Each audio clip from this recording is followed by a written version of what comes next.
Friends, welcome back to our channel Adinath. ഇത് എന്താ recipe എന്ന് വെച്ചാൽ കുട്ടികൾക്ക് ഇഷ്ടമുള്ള ഓറിയോ ബിസ്ക്കറ്റ് വെച്ച് ഒരു കേക്കാണ് ഞാൻ ഇന്ന് ഇവിടെ ഉണ്ടാക്കുന്നത്. ഈ കേക്ക് കണ്ടാൽ ബിസ്ക്കറ്റ് പോലെ തന്നെ ഇരിക്കുമെങ്കിലും ഇതൊരു സൂപ്പർ ടേസ്റ്റിയായ കേക്കാണ്. എല്ലാവരും ഒന്ന് ട്രൈ ചെയ്ത് നോക്കണം കേട്ടോ. എൻ്റെ വീഡിയോ ഇഷ്ടമായാൽ ലൈക്ക് ചെയ്യണം, ഷെയർ ചെയ്യണം, കമൻറ്റും ചെയ്യണം. ഇനി നമുക്ക് വീഡിയോയിലേക്ക് പോയാലോ. ഇതിന് വേണ്ടിയ ഇൻഗ്രീഡിയൻസ് എന്താണെന്ന് നോക്കാം. ഇവിടെ ഓറിയോ ബിസ്ക്കറ്റ് 3 പാക്കറ്റ് എടുത്തിട്ടുണ്ട് കേട്ടോ. ഇനി ഇതിന് വേണ്ട ഇൻഗ്രീഡിയൻസ് എന്തൊക്കെയാണെന്ന് നോക്കാം. 10 രൂപയുടെ 3 പാക്കറ്റ് ഓറിയോ ബിസ്ക്കറ്റാണ് ഞാൻ ഇവിടെ എടുത്ത് വെച്ചിരിക്കുന്നത്. ഇതിൽ മൊത്തം 15 ബിസ്ക്കറ്റാണുള്ളത്. പിന്നെ ഇത് മിക്സ് ചെയ്യാൻ ആവശ്യത്തിന് പാലെടുത്ത് വെച്ചിട്ടുണ്ട്. പിന്നെ 2 ടേബിൾ സ്പൂൺ സൺഫ്ലവർ ഓയിലാണ് കേട്ടോ ഇവിടെ എടുത്ത് ഞാൻ വെച്ചിരിക്കുന്നത്. പിന്നെ നമ്മുടെ ആവശ്യത്തിനനുസരിച്ച് വിപ്പിംഗ് ക്രീം. ഇത് ഞാൻ ഫിയോണിൻ്റെ വിപ്പിംഗ് ക്രീമാണ് എടുത്തത്. ഇത് പെട്ടെന്ന് തന്നെ സ്റ്റിഫായി കിട്ടുന്നുണ്ട്. ബിഗ്നേഴ്സിനെല്ലാം കൂടുതൽ യൂസ്ഫുൾ ഇത് തന്നെയാണ് കേട്ടോ. എൻ്റെ സജഷനും ഇത് തന്നെയാണ്. പിന്നെ ഒരു 1/2 ടീസ്പൂൺ ബേക്കിംഗ് പൗഡർ എടുത്ത് വെച്ചിട്ടുണ്ട്. ഞാൻ ഇതിൻ്റെ കറക്റ്റായ അളവ് പറയാത്തതിന് കാരണം ഞാൻ ഇത് ആദ്യമായിട്ടാണ് ചെയ്ത് നോക്കുന്നത്. ഇത് മിക്സ് ചെയ്യുമ്പോൾ നിങ്ങൾക്ക് തന്നെ മനസ്സിലാകുമേ. ഇനി നമുക്ക് വീഡിയോയിലേക്ക് പോകാം. ആദ്യം തന്നെ നമ്മൾ ഈ ബിസ്ക്കറ്റ് സെപ്പറേറ്റ് ചെയ്യുകയാണ് ചെയ്യുന്നത്. ആദ്യം ഈ ബിസ്ക്കറ്റ് 2ആയി സെപ്പറേറ്റ് ചെയ്തതിന് ശേഷം ഈ ഓറിയോൻ്റെ എംബ്ലം ഉള്ള സൈഡ് നമ്മൾ ഓറിയോൻ്റെ ക്രീമിലോട്ട് പ്രസ് ചെയ്യുകയാണ് ചെയ്യുന്നത്. ഇതുവഴി നമുക്ക് ആ എംബ്ലം ആ ക്രീമിൽ പതിഞ്ഞു കിട്ടുന്നതാണ്. ഇത് നമുക്ക് ഡെക്കറേഷൻ സമയത്തെല്ലാം കൂടുതൽ ഉപകാരപ്രദമാകും. ഇപ്പം ബിസ്ക്കറ്റും ക്രീമും എല്ലാം 2ആയി തന്നെ സെപ്പറേറ്റ് ചെയ്ത് എടുത്ത് വെച്ചിട്ടുണ്ട്. ഇനി നമുക്ക് മിക്സിയുടെ ഒരു ചെറിയ ജാർ എടുക്കാം. അതിലോട്ട് ഈ ബിസ്ക്കറ്റ് 2ആയി ഒടിച്ച് അതിലോട്ട് ഇട്ടതിന് ശേഷം മിക്സിയിൽ നന്നായി തന്നെ അടിച്ചെടുക്കാം. നല്ല ഫൈൻ പൗഡറായി കിട്ടണം കേട്ടോ ബിസ്ക്കറ്റ്. ഇനി നമുക്കിതൊന്ന് അടിച്ചെടുത്തിട്ട് വരാം. ഇപ്പം നമ്മുടെ ബിസ്ക്കറ്റ് നല്ല ഫൈനായിട്ട് തന്നെ പൊടിഞ്ഞു കിട്ടിയിട്ടുണ്ട്. ഈ മിക്സിലേക്ക് നമ്മൾ അല്പമായി പാൽ ചേർത്ത് കൊടുക്കണം. മൊത്തമായിട്ട് ഒരിക്കലും ചേർക്കരുത്, കുറേശ്ശെ ചേർത്ത് വേണം ഇത് മിക്സ് ചെയ്തെടുക്കാനായിട്ട്. ഇനി ഇതിലോട്ട് ഒരു 1/4 ടീസ്പൂൺ ബേക്കിംഗ് പൗഡർ കൂടി ചേർത്ത് കൊടുത്ത് നന്നായി തന്നെ മിക്സ് ചെയ്തെടുക്കാം.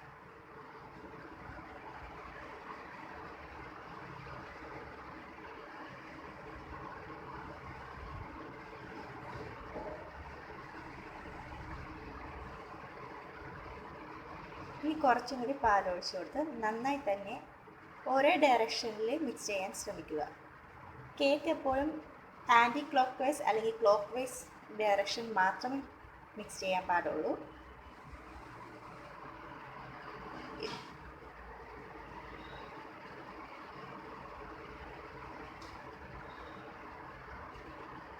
ഇപ്പോൾ കട്ടകളെല്ലാം നന്നായി തന്നെ ഉടഞ്ഞിട്ടുണ്ട്. ഇനി നമുക്കിതിലേക്ക് വിപ്പിംഗ് ക്രീം കുറച്ച് ചേർത്ത് കൊടുക്കാം. ഇത് വേണമെങ്കിൽ എടുത്താൽ മതി കേട്ടോ, അല്ലെങ്കിൽ സ്കിപ്പ് ചെയ്ത് കളയാം. ഇനി നന്നായി തന്നെ ഇത് മിക്സ് ചെയ്തെടുക്കാം.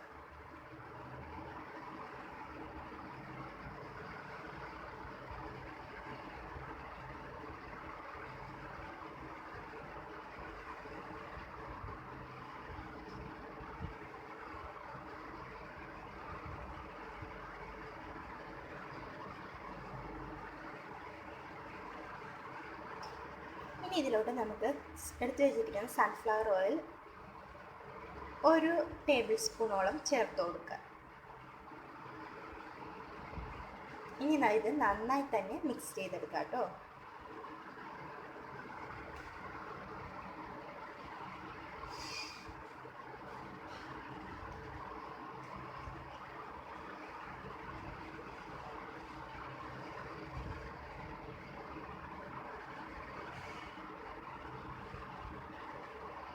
ഇപ്പം നമ്മുടെ മിക്സ് നന്നായി തന്നെ മിക്സ് ആക്കിയിട്ടുണ്ട്. അപ്പോൾ നന്നായി തന്നെ ഫോൾഡായി തന്നെ വീഴുന്നത് കേട്ടോ. ഇതാണ് ഈ കേക്ക് ബാറ്ററിൻ്റെ കറക്റ്റ് സ്ട്രക്ചർ എന്ന് വെച്ചാൽ. ഇപ്പം നമ്മുടെ ബാറ്റർ നന്നായി തന്നെ റെഡി ആക്കിയിട്ടുണ്ട്. ഇനി ബാറ്റർ നമുക്ക് ബേക്ക് ചെയ്തെടുക്കാം. ഇന്ന് ഞാനിവിടെ ബേക്ക് ചെയ്യുന്നത് ഒരു ഫ്രൈയിങ് പാനിലാണ് കേട്ടോ. ഈ ഫ്രൈയിങ് പാനിൽ ഒരു ബട്ടർ പേപ്പർ വെച്ചിട്ടുണ്ട്. ഇനി എണ്ണ ഗ്രീസ് ചെയ്തെടുക്കാം. അതിക്ക് മുമ്പ് തന്നെ ഒരു തവ നമ്മൾ പ്രീ ഹീറ്റ് ചെയ്യാൻ വെച്ചിട്ടുണ്ട്. ഒരു പഴയ തവയാണ് കേട്ടോ ഇത്.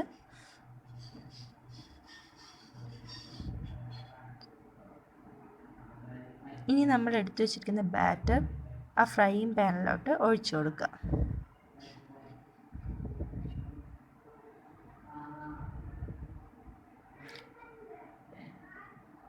ഇപ്പോൾ മുഴുവൻ ബാറ്റർ ഒഴിച്ചു കൊടുത്ത് ഇനി നന്നായി ടാപ്പ് ചെയ്യാം.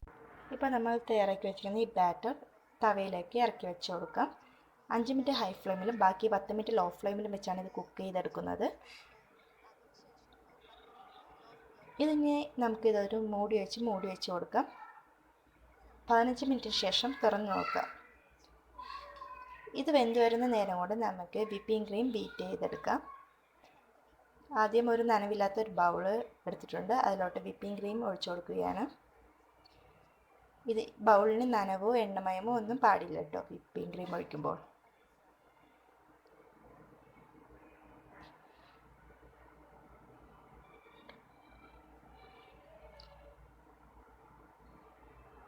ഇനി ഇതിലേക്ക് 1 ടീസ്പൂൺ പഞ്ചസാര പൊടിച്ചതും കൂടി ചേർത്ത് കൊടുത്തിട്ടുണ്ട്. ഇനി നന്നായി തന്നെ ഇത് മിക്സ് ചെയ്തെടുക്കാം. ഇവിടെ ഞാൻ ഇലക്ട്രിക് ബീറ്റർ ഉപയോഗിച്ചാണ് കേട്ടോ ബീറ്റ് ചെയ്യുന്നത്.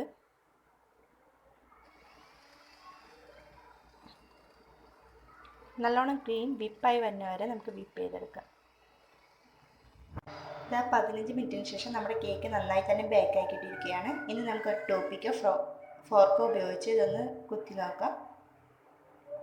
ഇതാ കണ്ടില്ലേ, നമ്മുടെ കേക്ക് നന്നായി തന്നെ ബേക്കായി കിട്ടിയിട്ടുണ്ട് കേട്ടോ. ഇനി നമുക്കിത് ഫ്ലെയിം ഓഫ് ചെയ്ത് ചൂടാറാൻ വേണ്ടി തവയിൽ നിന്ന് പുറത്തെടുത്ത് വെക്കാം.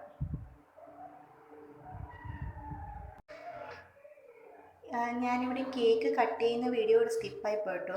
ഞാൻ ഈ ഒരു മൂടി വെച്ചാണ് ഇതെല്ലാം കട്ട് ചെയ്തെടുത്തത്. ക്രീം നന്നായി തന്നെ സ്റ്റിഫായി കിട്ടിയിട്ടുണ്ട്. ഇനി ഈ ക്രീം കുറച്ചെടുത്തിട്ട് ഈ കേക്കിൽ തേച്ച് കൊടുക്കാം.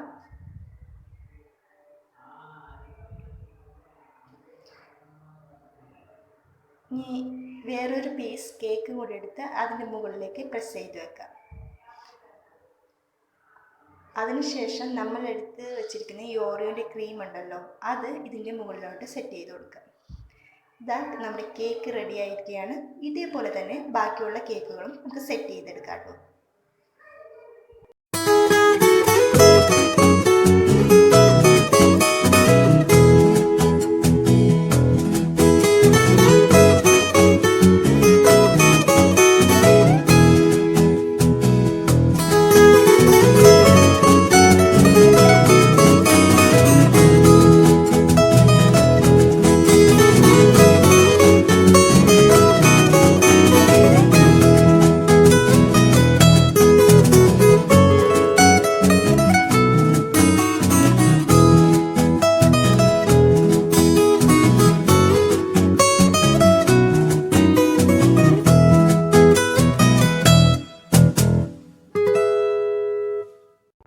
ഇതാ നമ്മുടെ അടിപൊളിയായ കേക്ക് ഇവിടെ റെഡി ആയിരിക്കുകയാണ്. എല്ലാവരും ഒന്ന് ട്രൈ ചെയ്ത് നോക്കണം.